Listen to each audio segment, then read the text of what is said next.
सभी बालकों और बालिकाओं को मेरा प्यार भरा नमस्कार। इस वीडियो में हम बात करेंगे प्रगामी तरंग के ऊर्जा घनत्व की तथा तरंग के तीव्रता की। In this video we are going to discuss energy density of a progressive wave and intensity of wave.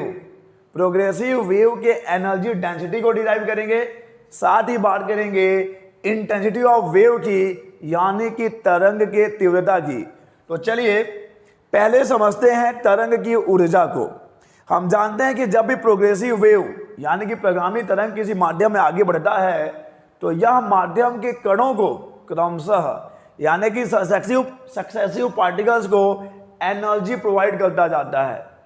जब भी प्रगामी तरंग किसी माध्यम में आगे बढ़ती है तो यह माध्यम के कणों को, उत्तरोत्तर कणों को, यानी कि एक के बाद एक कणों को ऊर्जा प्रदान करती जाती है।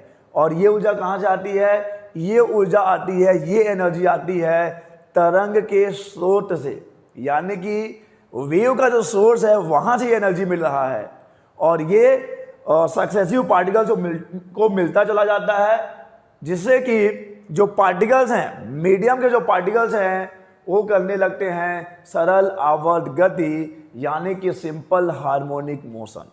This is wave. वेव में क्या होता है?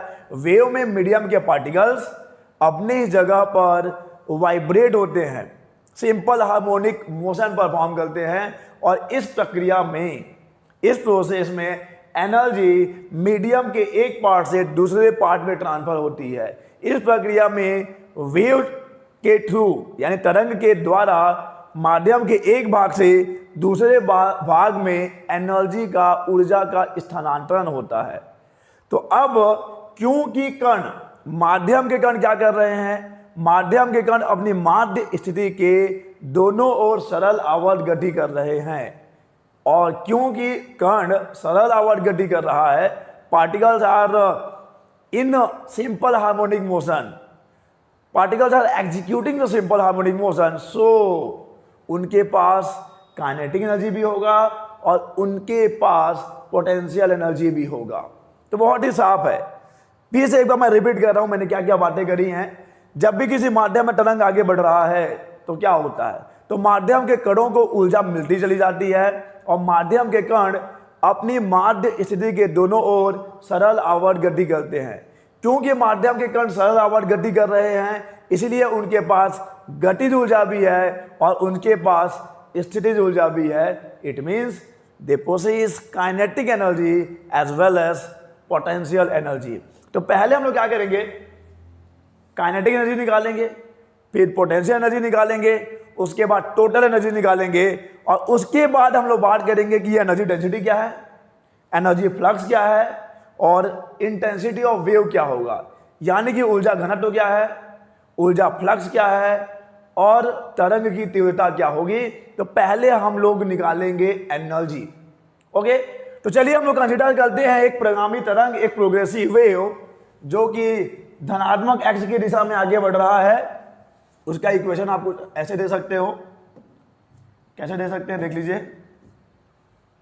y is equal to a sine 2 pi upon lambda vt minus x. This is the expression for the progressive wave which is propagating in positive x axis। ये एक प्रगामी तरंग का रूप है, एक प्रगामी तरंग का समीकरण है जो धनात्मक x की दिशा में आगे बढ़ रहा है।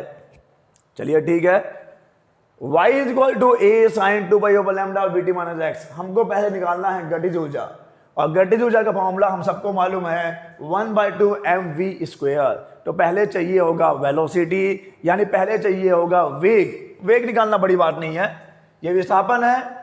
विस्थापन को हम लोग समय के सापेक्ष में कर देंगे डिफरेंशिएट, यानी कि उसका अवकलन कर देंगे समय के सापेक्ष, तो आपको मिल जाएगा वेलोसिटी। तो ये लीजिए u, suppose u is the velocity of the particle which is executing the simple harmonic motion at the distance of x from the origin.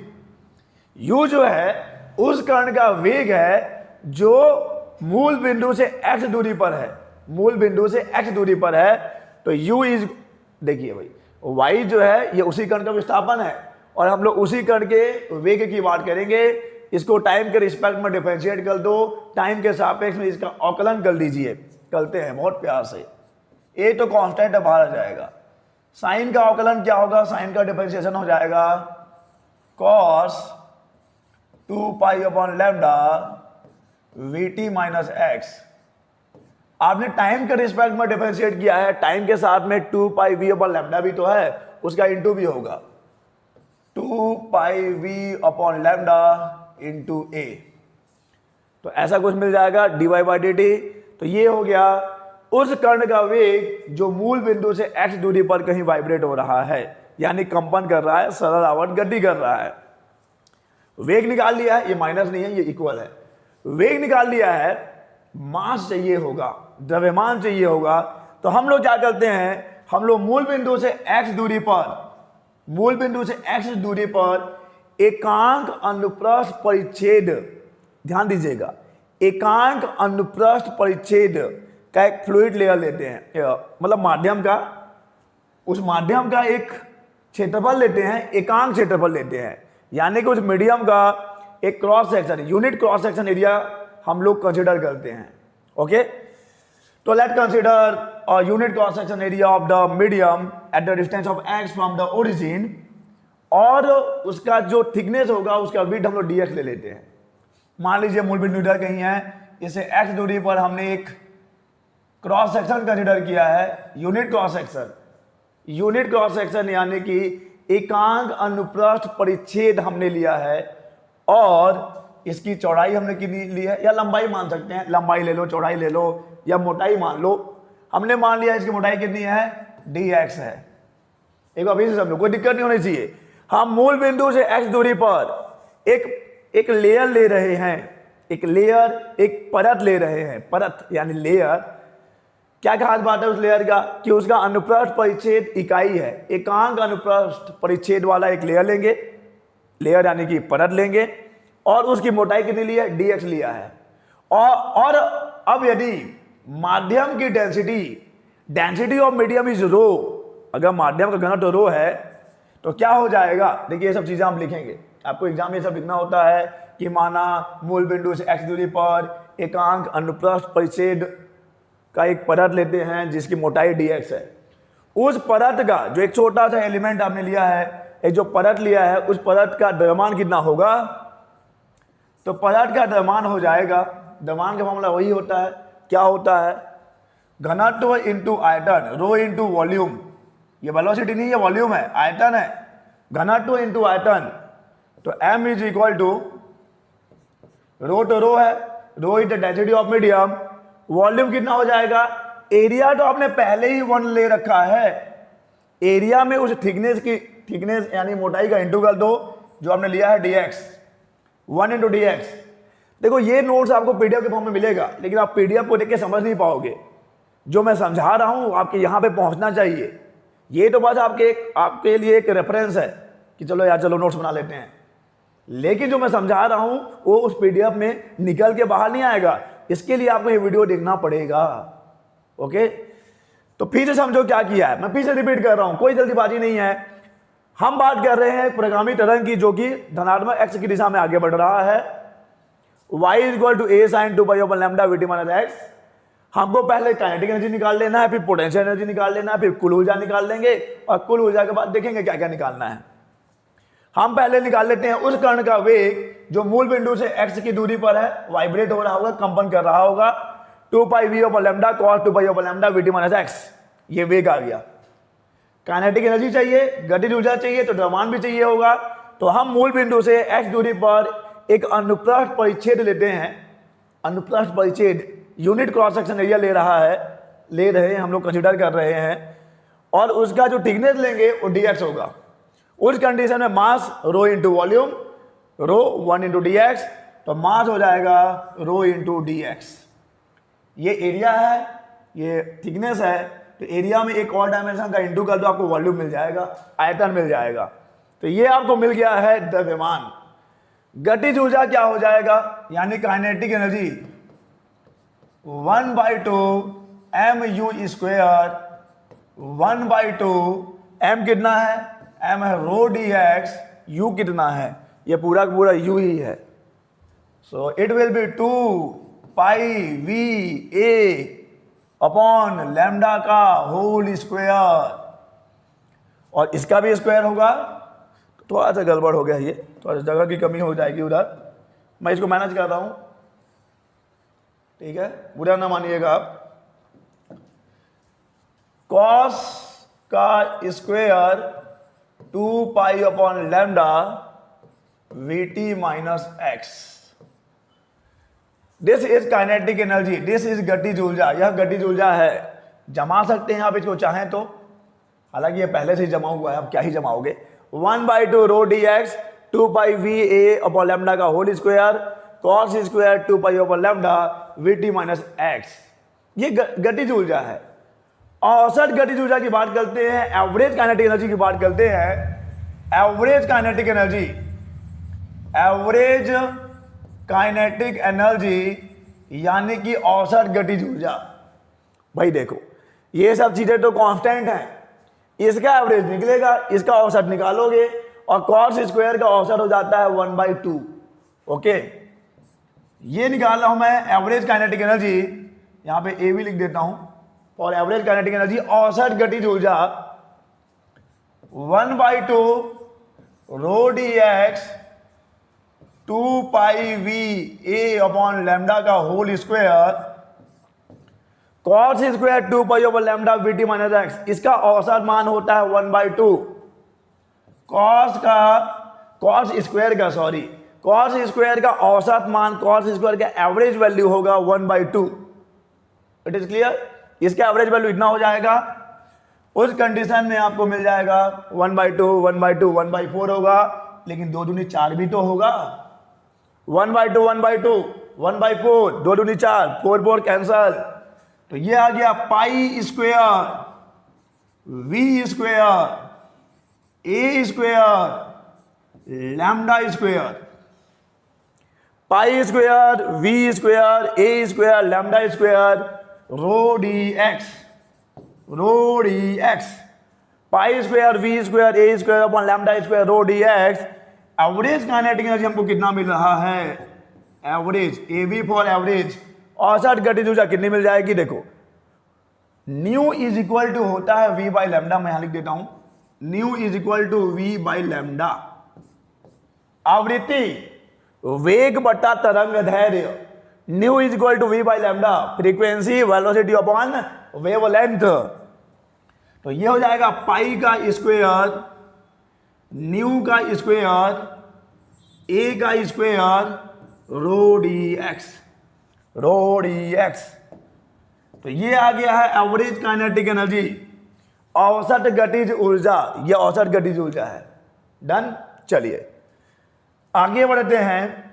अब हम लोग उसी कण की बात करते हैं जो मूल बिंदु से x दूरी पर है और वाइब्रेट हो रहा है, सिंपल हार्मोनिक मोशन कर रहा है, यानी कि सदावर्त गति कर रहा है। तो हम लोग पहले उसका त्वरण निकाल लेते हैं। त्वरण यानी कि ए, तो यहाँ पे इसको ए नहीं लेते, बस त्वरण ही लिख देता हूं, क्योंकि ए तो आयाम लिख लिया पहले ही। कण का त्वरण कितना होगा, उसी कण के त्वरण की बात कर रहे हैं। कण का त्वरण कितना हो जाएगा, d square y upon d t square, d square y upon d t square. उसी कण के त्वरण की बात हो रही है जो मूल बिंदु से x दूरी पर है, दोलन कर रहा है, उसका त्वरण हो जाएगा d square y upon d t square. तो बहुत ही आसानी से कर लोगे आप इसको, आप D you by D T भी तो समझ सकते हो ना यार, D you by D T. इस वेलोसिटी को एक बार और कर लो टाइम के रिस्पेक्ट में, 2 pi V A upon lambda तो है पहले से ही है, क्या है पहले से, 2 pi V A upon lambda, ये तो पहले से ही है। कॉस का डिफरेंशिएशन हो जाता है माइनस, तो ये हो जाएगा माइनस, ये हो जाएगा minus sine 2 pi upon lambda we T minus x. लेकिन भाई टाइम के साथ ये भी तो है, कौन है, टाइम के साथ 2 पाई वी अपॉन लैम्डा भी तो है जनाब, उसका इंटू होगा। अब इसको अरेंज कर लो आप, तो कितना मिल गया, minus 2 pi we upon lambda का square whole square A sine 2 pi upon lambda we T minus X. अब ये a sine 2 pi upon lambda we T minus X क्या है? क्या ये विस्थापन ही है? क्या ये डिस्प्लेसमेंट ही है?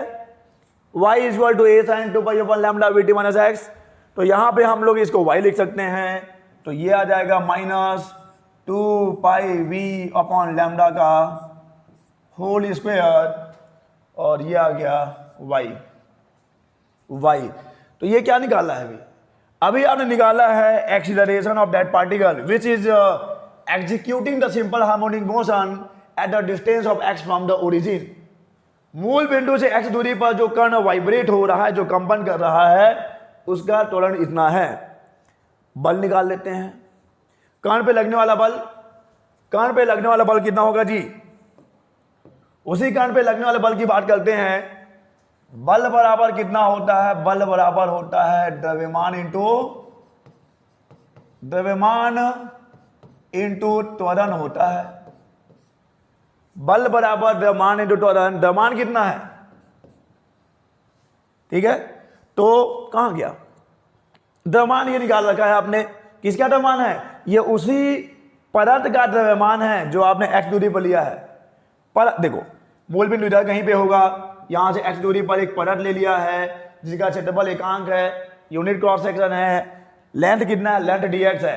क्योंकि dx इज वेरी स्मॉल, तो यहां से यहां तक अब वेलोसिटी को लगभग नियत मान सकते हैं, वेलोसिटी को लगभग कांस्टेंट मान सकते हैं, वेलोसिटी को remain same from this distance to this distance. dx बहुत छोटा सा डिस्टेंस है, तो ये उसी लेयर का द्रव्यमान है। और ये जो त्वरण है, हमने बोला कण का त्वरण है, तो उस कण में, उस परत में जो कण है, उनका त्वरण भी यही है, लगभग नियत ही रहेगा, क्योंकि बहुत ज्यादा अंतर कुछ आने वाला नहीं है। तो ये उस परत का त्वरण समझ लीजिए आप, acceleration of that layer which is situated at the distance of x। अब मान लो किसी भी क्षण आपका परत जो है कुछ विस्थापित हुआ होगा माध्य स्थिति से, और माध्य स्थिति से विस्थापित हुआ है, तो देखते हैं कितना बल लग रहा है। तो रो इंटू डी इंटू एक्स, ये द्रव्यमान है ना, द्रव्यमान यही है, देख लीजिए, रो डी एक्स, और त्वरण यहां पर है आपके पास, तो बल हो जाएगा माइनस, तो सामने आ जाएगा, माइनस से कोई ऐतराज नहीं है मुझे, 2 पाई वी बाई लैम्डा का होल स्क्वायर y। ये है बल, ये उस परत पे लगने वाला बल है। और अब यदि इस बल के विरुद्ध हमको कार्य करना पड़ा, क्योंकि यही जो आप काम करेंगे उस परत, उस लेयर में स्थितिज ऊर्जा के फॉर्म में संचित हो जाएगा, पोटेंशियल एनर्जी के फॉर्म में स्टोर हो जाएगा। तो लिखते हैं इस बल के विरुद्ध किया गया कार्य, इस बल के, लेकिन कैसे, क्यों? देखो भाई, ये बल है जो किधर की तरफ लग रहा होगा, उसकी माध्य स्थिति की तरफ लग रहा है। और अगर आपको उसकी माध्य स्थिति से विस्थापित करना है, आपको काम करना पड़ेगा, you have to do some work to displace that layer from its mean position. किसी भी कण को उसकी माध्य स्थिति से विस्थापित करने के लिए, मीन पोजीशन से डिस्प्लेस करने के लिए आपको काम करना पड़ेगा। ओके, तो मान लो पहले हम लोग उसको कुछ स्मार्ट, ये लिख लेते हैं पहले, जरूरी है। माना परत को dy से विस्थापित, या माना क्यों, यहां से लिखते हैं, परत को dy से विस्थापित, ये बहुत ही अल्प विस्थापन है, ये अल्प दूरी है। परत को dy से विस्थापित करने में भी लिख सकते हैं, करने में किया गया कार्य, ये कार्य आपको करना है इस बल के विरुद्ध जाके, इस बल के विरुद्ध, इसको बल ले लीजिए, इस बल के विरुद्ध जाके आपको काम करना पड़ेगा। इस बल के विरुद्ध, ये बल को वापस ला रहा है उसको, इस परत को वापस लाने के लिए ये बल, आपको उसको विस्थापित करना है, तो उस बल के विरुद्ध आपको काम करना पड़ेगा माइनस एफ डी वाई, विस्थापन के विपरीत आपको काम करना है। माइनस एफ डी वाई कितना हो जाएगा, ये माइनस माइनस प्लस हो गया, और ये हो गया रो डी एक्स 2πv/λ, इसका हो गया ये होल स्क्वायर, और y तो पहले से है और dy का इंटू किया है। So this is the work done. ये काम है उस लेयर को बहुत ही स्मॉल डिस्प्लेसमेंट dy से अगर आपको डिस्प्लेस करना है तो इतना वर्क डन आपको रिक्वायर्ड है। Rho dx 2πv/λ square y dy। Total work done निकाल लो ना यार। टोटल वर्क डन यानी कैसे लिखना है, माध्य स्थिति से यानी y इज इक्वल टू 0 ना, और माध्य स्थिति y इज इक्वल टू 0 से y दूरी तक विस्थापित करने में किया गया कार्य, विस्थापित करने में किया गया कार्य। चलो भाई, टोटल वर्क डन निकालना है in displacing the layer from y is equal to 0 to y। कहां से कहां तक जाओगे, 0 टू y जाओगे। छोटा सा काम ये है, rho dx, rho into D into X, D into X नहीं dx लीजिए साथ में, 2πv/λ का स्क्वायर, 2πv/λ का स्क्वायर y dy। सब चीज तो नियत है, बाहर आ जाएगा।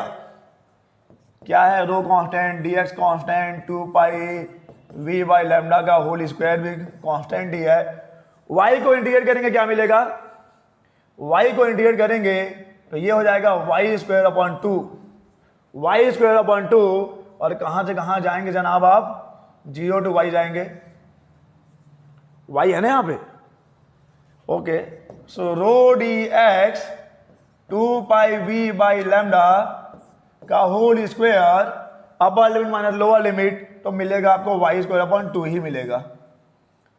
क्या मैं y की वैल्यू पुट कर सकता हूं, क्यों नहीं कर सकता।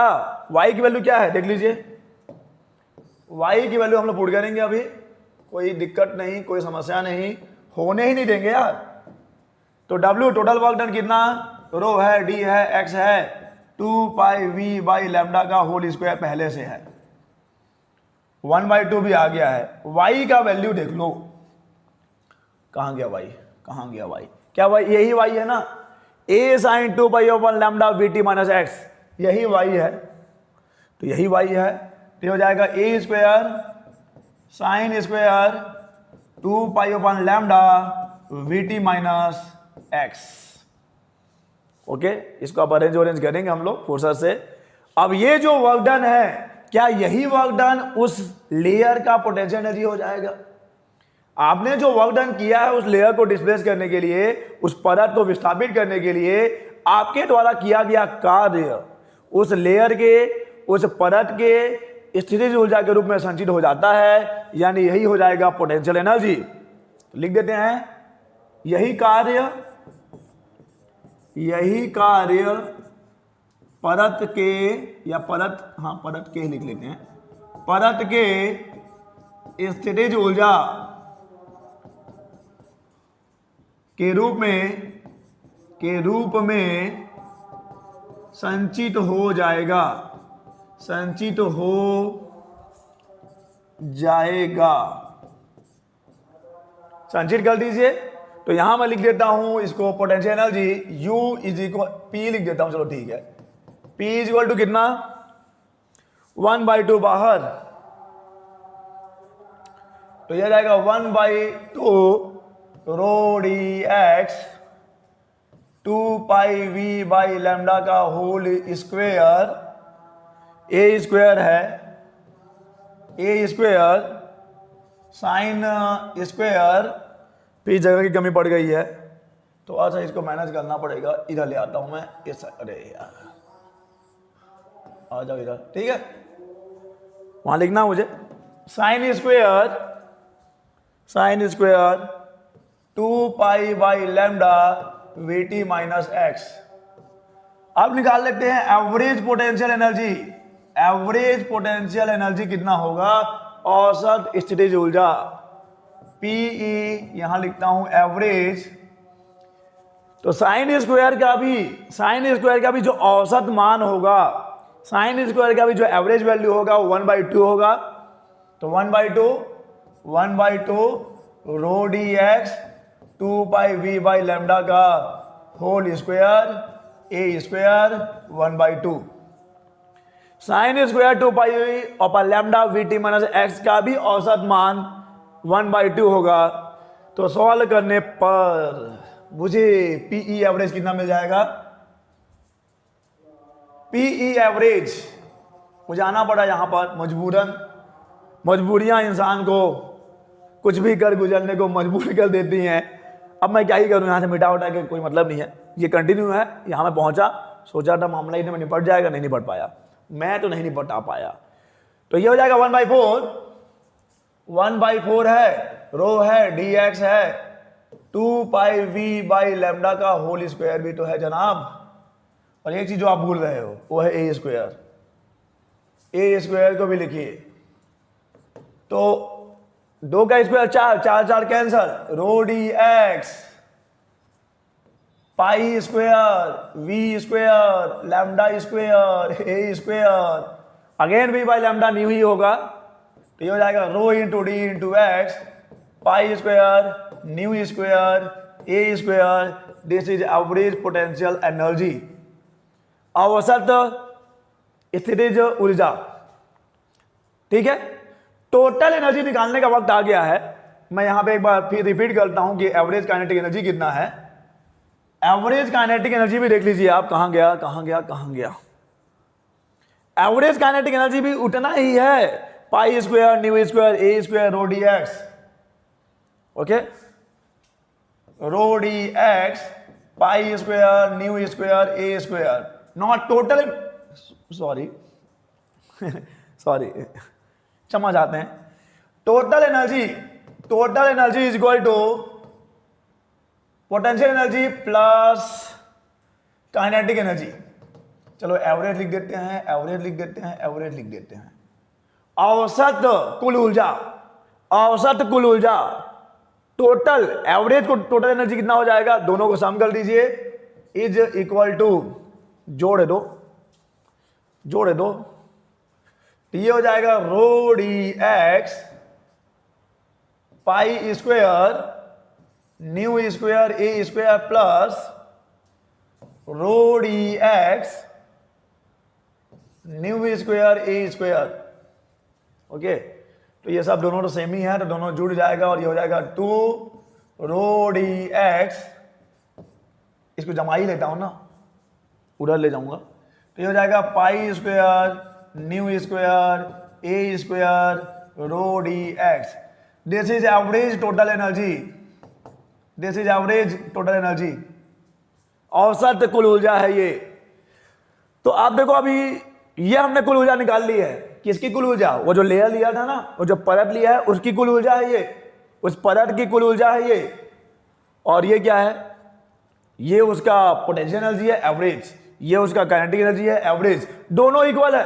क्या दिख रहा है कि average potential energy is equal to average kinetic energy, average potential energy is equal to average kinetic energy. और ये कुल ऊर्जा यहां पे निकाल के दिखाया है आपको।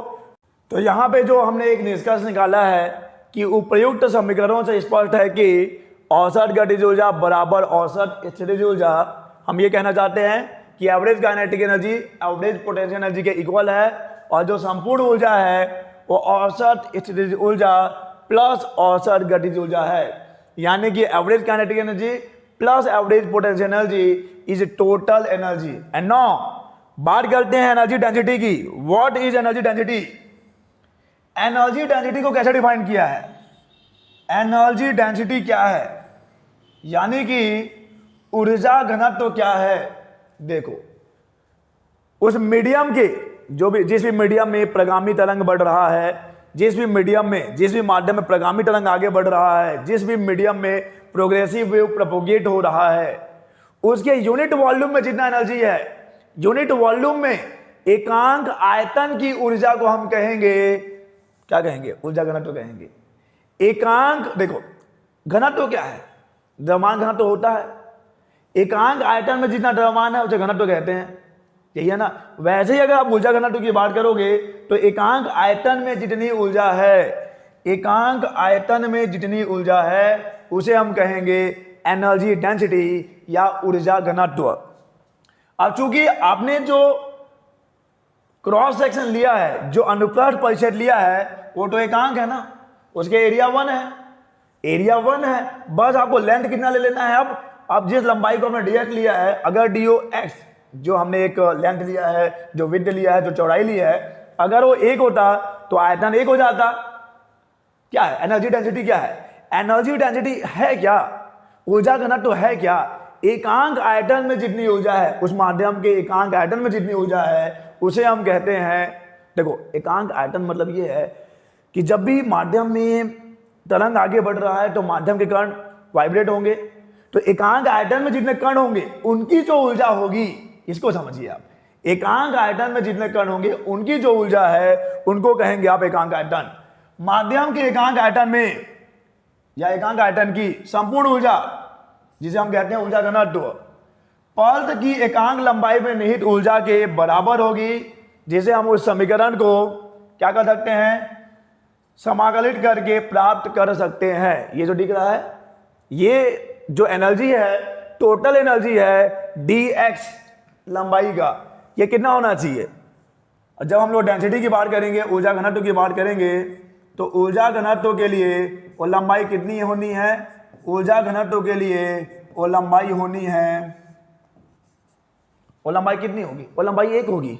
तो 0 से 1 में इसको समाकलित कर दो, new square a square rho D x, rho D x, rho D x. तो इसको जब आप सॉल्व करेंगे तो यार आपको मालूम ही है ना, dx तो एक ऑपरेटर हो जाएगा, इसका 1 का समाकलन x आएगा, 0 to 1, 1 माइनस 0 1 ही आएगा, यानी ये हो जाएगा 2 pi square nu square a square row, 2 pi square nu square a square रो। माध्यम के एकांक आयतन के कणों की ऊर्जा को ही हम लोग ऊर्जा घनत्व कहते हैं। हमने पहले ही क्या ले रखा है, अनुप्रस्थ परिच्छेद जो लिया है, जो क्रॉस सेक्शन लिया है, वो यूनिट क्रॉस सेक्शन का है, एकांक अनुप्रस्थ परिच्छेद लिया है। तो अगर लंबाई भी 1 कर दूं मैं तो आयतन 1 हो जाएगा।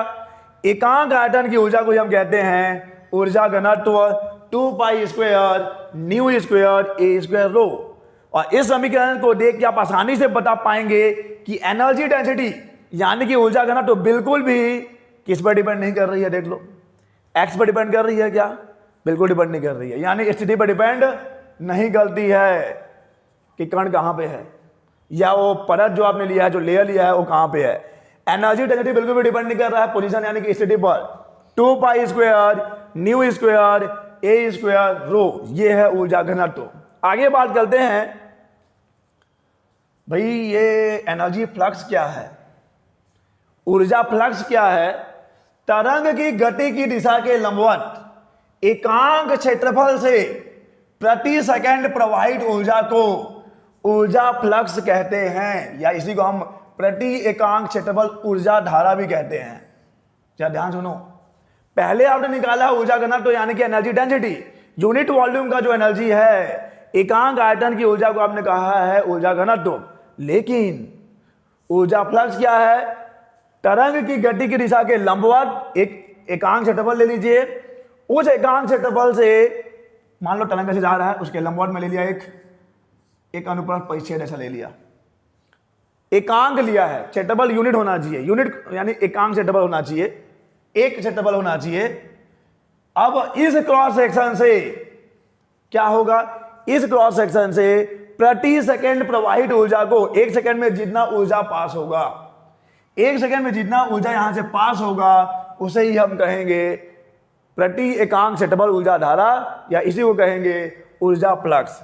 और अब सवाल यह है कि यहां से 1 सेकंड में कितना ऊर्जा पार होगा। तो मेरी बात सुनिए, यहां से देखो, आपको एरिया मालूम है, दिस एरिया इज 1, जो क्षेत्रफल लिया हो एकांक क्षेत्रफल लिया है, एकांक क्षेत्रफल से प्रति सेकंड, या तो प्रति सेकंड जो दूरी तय की जाती है, क्या उसे हम वेग कहते हैं, प्रति सेकंड जो दूरी तय की जाती है हम उसे वेग कहते हैं। तो वेग एक लंबाई ही तो है, वेग एक लंबाई ही तो है, वेग एक लंबाई ही तो है जो एकांक समय में तय की जाती है। यानी कि इस v लंबाई में जो ऊर्जा होगा वो क्या हो जाएगा, उसे आप कहेंगे ऊर्जा फ्लक्स। क्षेत्रफल एक लिया है, लंबाई एक हो जाएगा, लंबाई एक नहीं, 1 सेकंड का लंबाई जिसे आप वेग कहते हैं, तरंग का वेग। 1 सेकंड में तरंग जितना दूरी तय करेगा उतना ही तो ऊर्जा यहां से पास होगा। तो हम बोल देंगे, अच्छा देखो अब यहां भी एक लॉजिक है, v तो लंबाई ले लिया, v लंबाई ले लिया, एक क्षेत्रफल है, तो यहां पे v लंबाई इंटू एक क्षेत्रफल, v आयतन नहीं हो जाएगा, v आयतन की ऊर्जा, v आयतन की ऊर्जा बहुत ही थोड़ा सा समझना पड़ेगा आपको। पहले तो बोल रहा है भाई एकांक क्षेत्रफल हो, एकांक क्षेत्रफल से 1 सेकंड में जितना ऊर्जा पास होगा वही है ऊर्जा फ्लक्स। तो कितना ऊर्जा पास होगा, अरे भाई एकांक क्षेत्रफल से 1 सेकंड में, 1 सेकंड में पूरा 1 सेकंड वाले को लेना है, 1 सेकंड में कितनी दूरी तय की जाएगी, 1 सेकंड में v दूरी तय की जाएगी। तो v लंबाई हो गया, 1 सेकंड का लंबाई है, क्षेत्रफल तो यूनिट लिया है, एकांक क्षेत्रफल ही लिया है, तो v आयतन की ऊर्जा। अभी आपने देखा है कि एकांक आयतन की ऊर्जा ये है, तो v आयतन की ऊर्जा कितनी हो जाएगी, जिसे हम कह रहे हैं ऊर्जा फ्लक्स, ऊर्जा फ्लक्स।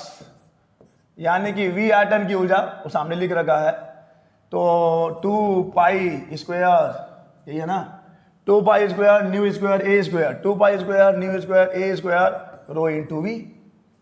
ये जो है ये एकांक आयतन की ऊर्जा है, और ये v आयतन की ऊर्जा v से इंटू कर दिया है, इसे ही हम कहते हैं ऊर्जा फ्लक्स।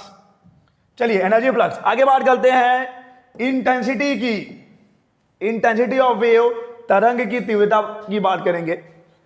किसी तरंग की तीव्रता एकांक समय में माध्यम के एकांक क्षेत्रफल पर आपतित ऊर्जा के बराबर होती है। अरे यार ये तो पीछे वाला ही बात हो रहा है।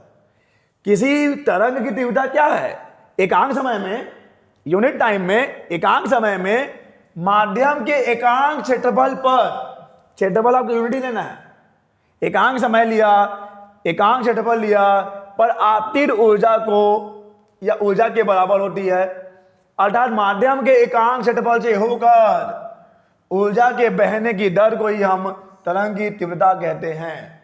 एकांक क्षेत्रफल से होकर ऊर्जा, और अभी तो पढ़ा है ना, एकांक क्षेत्रफल से 1 सेकंड में जितना ऊर्जा प्रवाहित होगा उसे हम ऊर्जा फ्लक्स कहते हैं। यानी तरंग की तीव्रता, तरंग की तीव्रता किसके बराबर है, ऊर्जा फ्लक्स के बराबर है यार, ऊर्जा फ्लक्स के बराबर है।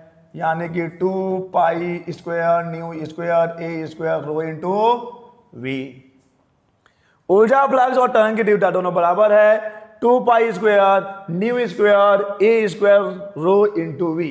रो पता है आपको क्या है, माध्यम का घनत्व है, density of the medium, v जो है वेलोसिटी ऑफ वेव है।